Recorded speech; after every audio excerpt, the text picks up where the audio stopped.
Tower of God is finally back, and it's not pulling any punches. SIU didn't just give us a side story, he gave us the origin of the universe as the opening act. SIU has opened a new side story with cosmic weight, light versus darkness, gods versus monsters, and a single boy born under prophecy to shake the very laws of the universe. That boy is Urek Mazino, not just a future powerhouse, but a symbol, a child of the light, destined to defy fate and hunt down the forces that swallowed it whole. His legend doesn't begin with a test or a flaw, it begins at the dawn of time.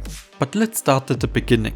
And when I say the beginning, I'm not being hyperbolic, as this side story opens with what might just be Tower of God's version of the Big Bang. According to the chapter, there was only darkness at first, then came light, which created time and space, and eventually life. The strongest of these life forms became known as the Shining Ones, essentially beings that rose to the top of all creation. But of course, nothing stays perfect. The darkness, unable to tolerate the arrogance of the light, created a counterforce, a being of pure order, named Phantaminum. Yeah, the same Phantaminum, Tower of God's walking anomaly, the top-ranked irregular, and apparently the literal embodiment of order, born to punish the arrogance of light. Described as the strongest of all, Phantaminum hunted the Shining Ones, defeated them and turned them into jewels, not as trophies, but as decoration. The darkness ordered him to return with the jewels. However, Phantaminum refused, as he fell in love with the beauty of those jewels, which is honestly one of the coldest things I've ever seen from a Tower of God villain. Phantaminum and his followers, now known as the ones who swallowed the light, effectively flipped the entire cosmic power dynamic, which sets the stage for a conflict that feels much bigger than anything we have seen in the tower so far. And now comes the prophecy. A woman holding a newborn stares into his eyes and declares this child the reincarnation of hope. She tells us that this baby is the next Shining One. Not just that, he's the only one who can challenge Phantaminum. That baby, you guessed it, is of course Urek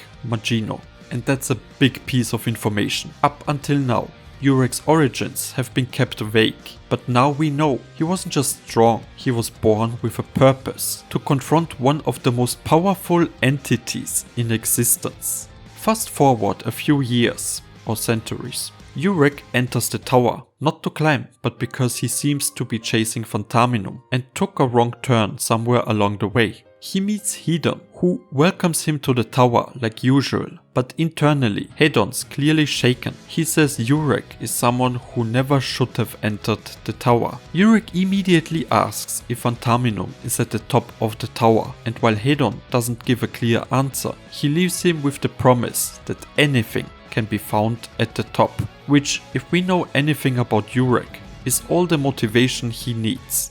We jump straight to the second floor, where a familiar test is taking place. 400 participants, only 200 can survive. If that number isn't reached in 1 hour, everyone fails. It's a full-on battle royale.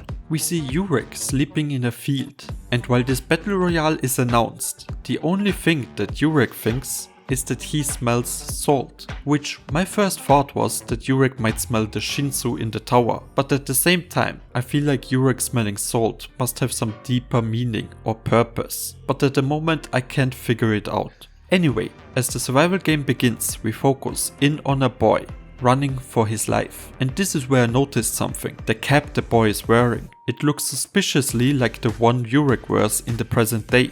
That could be a subtle bit of foreshadowing. It could also be nothing, or it could be an emotional gut punch loading. Maybe Urek ends up taking it as a keepsake. Whatever it is, I'm keeping my eyes on that.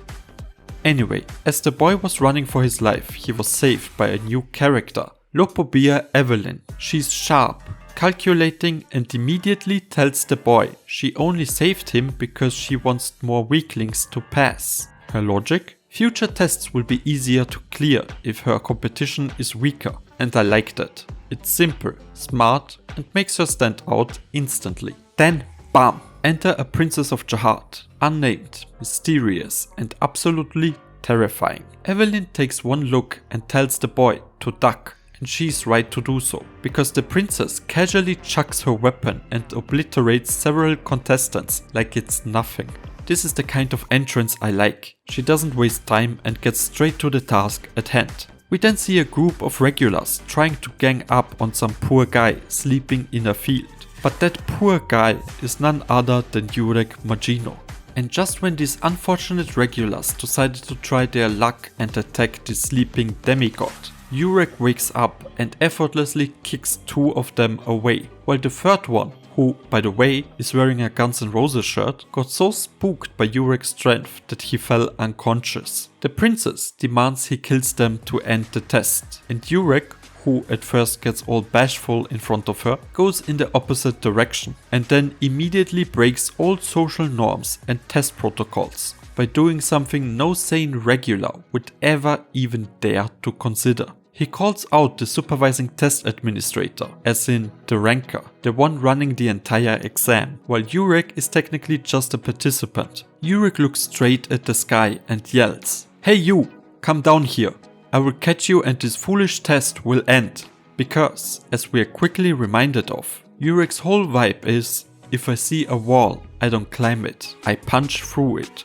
Now, the unnamed princess of Jahar, who we already know is no joke herself, watches this in real time and basically thinks that this guy is insane. He just challenged a ranker, and the craziest part, he did, and he meant it. The administrator, clearly offended and probably thinking this was some kind of prank, enters the field with the kind of smirk you only get from holding absolute authority. He mocks Urek immediately, saying something like, "You must be from some illiterate country that doesn't even know what a ranker is." And to be fair, he's not entirely wrong. From the test admin's perspective, that's the only explanation. Who in their right mind would pick a fight with a ranker on the second floor?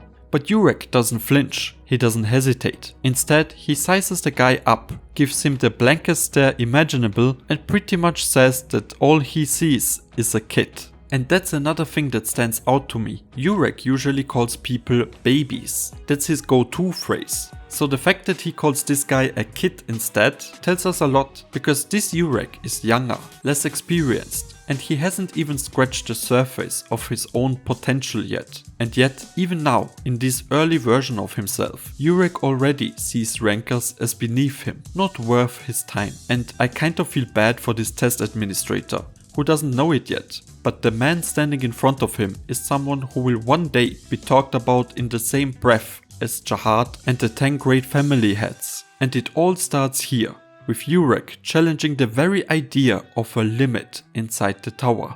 This chapter was a lot. SIU didn't give us a side story, he gave us a full-blown cosmic prelude. And in doing so, he is reminding us just how terrifying and exciting this universe he created can be.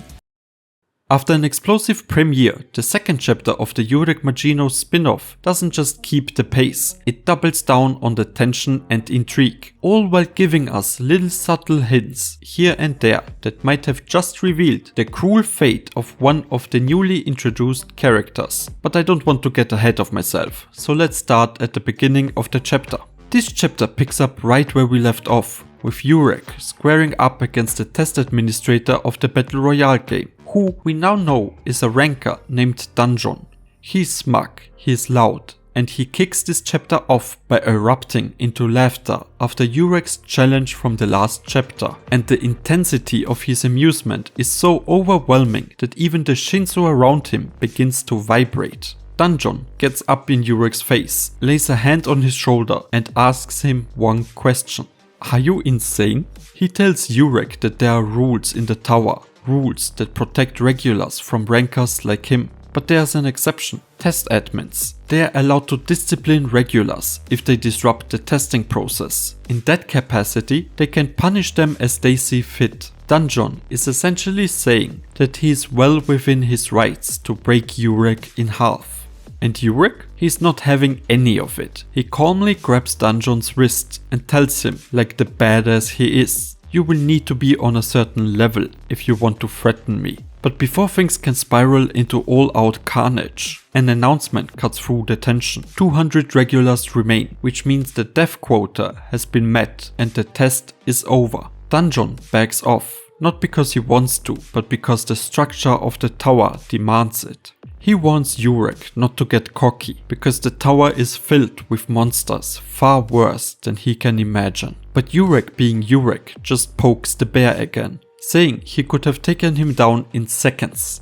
This comment really gets under Dungeon's skin. He activates his Shinsu, showing off a level of manipulation that catches Urek's interest. This is the first time he has seen Shinsu, and this makes him genuinely curious about this power. But once again, their clash is interrupted. Enter Rahab, the current test director. Rahab strolls in with calm dominance and immediately puts Dungeon in his place. He tells him to quit wasting time and wrap things up. The moment Rahab arrives, even someone as prideful as Dungeon folds. This isn't just a power difference, it's a hierarchy, and Rahab's higher up on the food chain. Then, the 200 remaining regulars were transported to the next stage. Later, Dungeon is summoned to Rahab's office in private and is more or less forced to apologize. He said it was wrong of him to be provoked by a regular.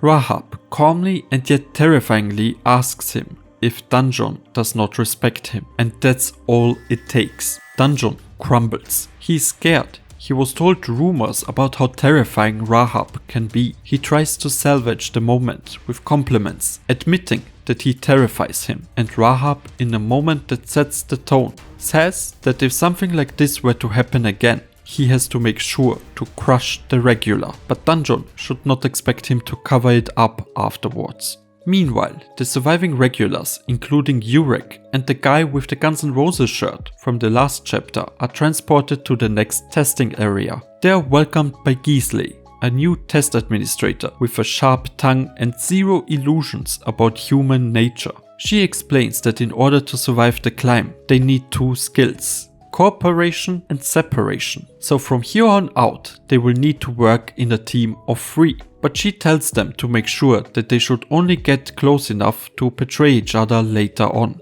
And after reading this story for over 9 years by now, I have to say she's got a point. I mean, there's a reason why fans sometimes give it the nickname Tower of Betrayal. Anyway, the new test is introduced with a game called Flip It or Leave It. Sounds harmless until a massive goat-headed humanoid shows up in the arena. It's grotesque with an ecstatic, twitchy expression. It keeps repeating the game's title like it's about to lose its mind.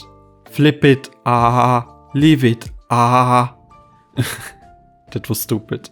Whatever this creature is, it creeps me out. Now, here's where the chapter takes a sharp turn from chaotic fun to something much darker. We are dropped into a completely different setting, somewhere else in the tower. A man in a black tracksuit and red sweatbands fires a bang at a man like he's tossing a pebble. No effort, no build-up, just zap, and the person running away is dead. And what's chilling isn't the act itself, but rather the casual tone of the entire scene. Rahab shows up again, and the two begin to talk, not about the kill, not about the victim, but about style.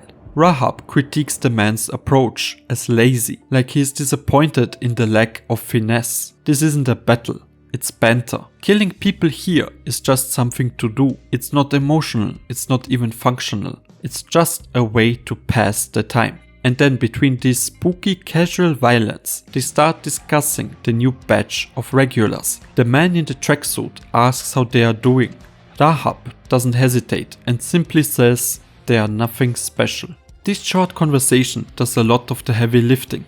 It tells me 2 things. First, the way the two talked about the new regulars while killing someone all nonchalant makes me feel like they have almost no emotions. It seems like killing is just a way for them to pass their time. And second, and probably the most interesting, If we take a closer look at what the person that was just killed is wearing, we see that they have some kind of markings on their shirt, which looks like a mark for a target. And then I realized something. I've seen those markings before. Then I realized the kid that is wearing the same cap as Urek in the present and was saved by Evelyn in the previous chapter has the same shirt and markings. So he might also be from that place. I could see that this place might be something like a playground for deranged rankers, where they go around and hunt and kill random people for fun. The fact that this kid is wearing the same shirt also tells me that we probably should not get too attached to him.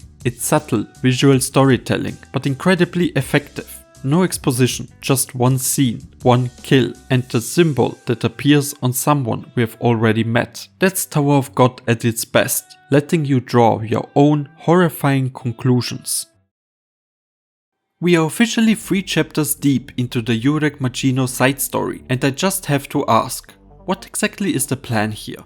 Because something feels off. Not in a bad way, don't get me wrong, but in a way that makes me question how far SAU is really planning to take this. It's time to talk about the pacing and the implications. This doesn't feel like a short spin-off. This feels like a full-on new series disguised as a spin-off. Let's be honest, we are still stuck on the 2nd floor and already the story is progressing like it's preparing for a multi-100 chapter saga. And if SAU genuinely plans to show us Urek's entire climb, strap in, because that could genuinely take years. But let's wait and see.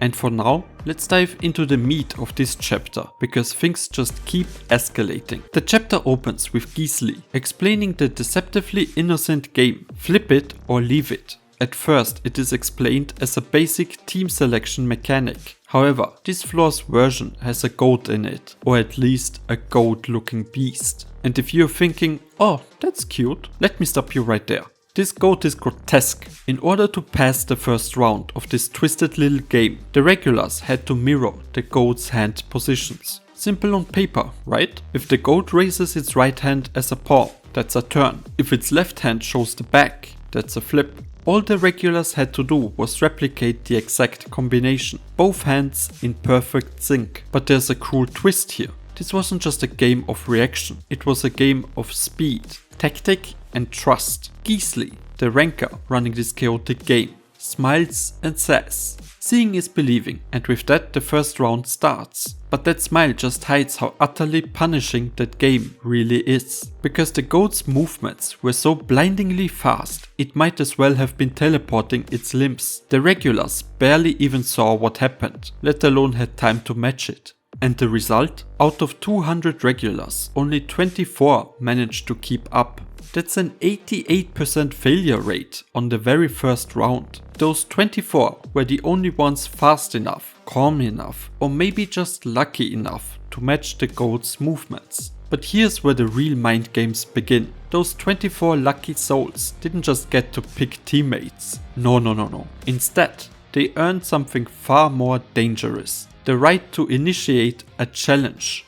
Specifically, they now had the authority to challenge the 176 people who failed for a spot on their team, or, as we will soon learn, for the power to eliminate them entirely. They get to challenge others to a second, even more twisted version of the game, where the stakes are horrifyingly higher. The rules for this duel differ slightly from the goat round. Now, the person being challenged has to match the challenger's hand movements, not the goat's. Evelyn steps up first, eyes a blue-haired regular whom she saw in the previous test, and challenges him, much to the disappointment of the Cap Kid, the one who had formed a bond with Evelyn in the first chapter. He watches this unfold with clear disappointment. He had been hoping Evelyn would pick him, and her choosing someone else hurts him. However, it actually goes badly for the blue-haired regular, who can't keep up with Evelyn, and when he fails, Evelyn hits him with a cold line. "I thought you might be useful, but if you can't even handle this much, I have no interest in teaming up with you."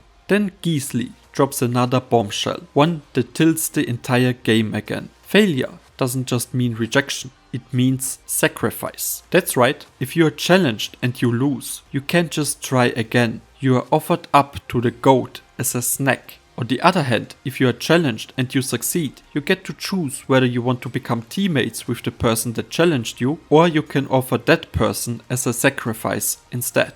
This goes on until you have formed a team of 3.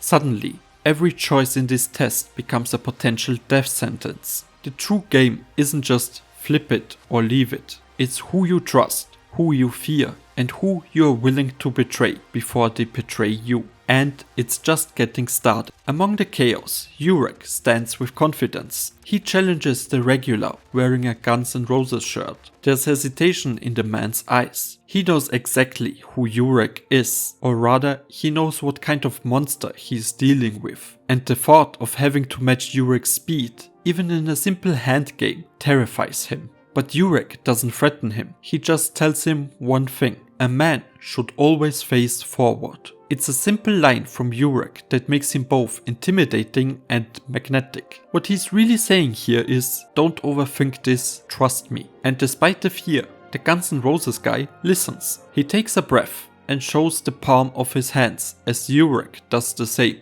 which means they can form a team. Now, in the context of the game, showing the palm of your hands is nothing more than a choice between 4 options. But in this moment, it becomes so much more than that. Because you see, in Tower of God, everything carries weight and meaning. And this simple gesture, an open palm, is just one of the many reasons why I love SIU's visual storytelling ability so much. You see, an open palm is a universal symbol of honesty, vulnerability, and above all, trust. It says, I'm not hiding anything. And the man in the Guns N' Roses shirt, despite his doubts, decides to make that gesture. He chooses an open palm, not because it's the safe option, but because in that moment, he believes in Urek. This is a beautiful bit of character storytelling, because this man doesn't trust Urek because he knows him. He trusts him because Urek radiates a presence so overwhelming, so genuine, that even a total stranger can feel it.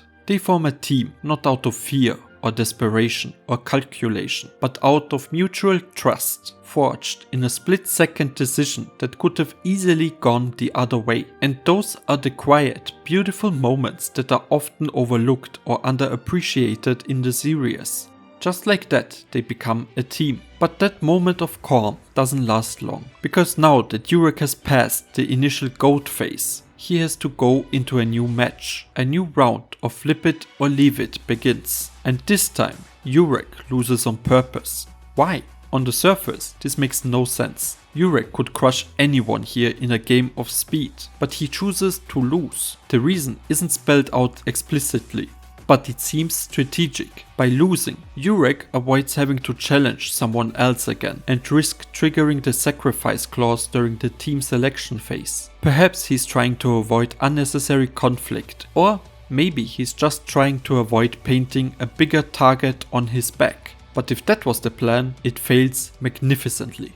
Because now that he is officially beatable, someone decides to challenge him, and not just anyone. The unnamed Princess of Jahad appears. The same woman we met in chapter 1. She walks up to Urek and challenges him to a round, declaring she wants to team up with him. The Guns N' Roses guy is thrilled, and why wouldn't he be? Teaming with a Princess of Jahad on the second floor is a huge advantage, but Urek doesn't share that excitement. He declines, saying he already has someone in mind. And now this raises a few eyebrows. Who is he talking about? Evelyn, the cap-wearing kid who's had suspicious amounts of panel time? Or possibly the mysterious Popidao-looking regular SIU has been sneakily showing us in every chapter?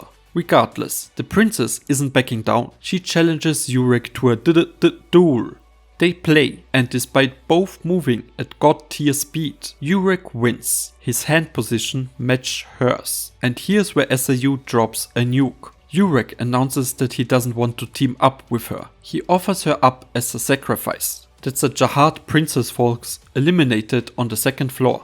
Now, is she really gone? Probably not. A Jahad princess getting fed to a goat without a proper name reveal or a tragic flashback? That would be very anticlimactic. I suspect that she's either getting spared through a hidden mechanic, or most likely will kill the goat before it can eat her. But for now, the chapter ends with her being theoretically eliminated.